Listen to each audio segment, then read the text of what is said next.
Katuro. Ne, ano yan, Mal? Ha? Ano yan? Bakit merong kahoy-kahoy dito? Kripto! Crib? Oo. Wow, may crib na si baby. Galing kay Balyo. Galing kay Ma'am Balyo. Oo. Sino yun, Balyo? Balyo furniture. Ah, kay Value Furniture. Wow, pinakustomize mo? Panakustomize ko. Tignan mo, may lock siya dito. Oh. Wow, tignan ninyo guys, may Ah. crib na si baby. Adjustable pa. Si baby. Yes! Tapos ito, Oh, dito ata. papag niya yan. Kaya guys, highly recommend kay Value Furniture sa mga naghahanap dyan ng mga Oo, Value furniture. The best ito. Kontakin nyo lang si Ma'am Value Furniture.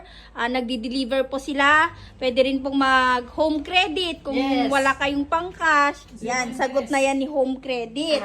Mabilis lang ang process basta may provide din yung mga IDs na kailangan. Meron din silang mga dining tables. Ayan, meron din silang mga sala set. Pwede nyo siyang i-contact sa messenger. Ayan, ilalagay namin ha. Order na kayo guys. So, promise, sulit ito. Kahit anong gusto nyo ipa-customize na design, mga size. Ayan, kayang-kayang gawin ng Value Furniture. Yan, the best. Ang kagandahan, meron siyang foam. Oh, may pumpa siya. Yan, pwede rin kayong magpagawa para complete na. Oh, di ba? Mukhang maganda ang tulog ni baby diyan ah. Uy, hindi yan ang matutulog diyan. Si baby Zaira. Okay. Oh, di ba?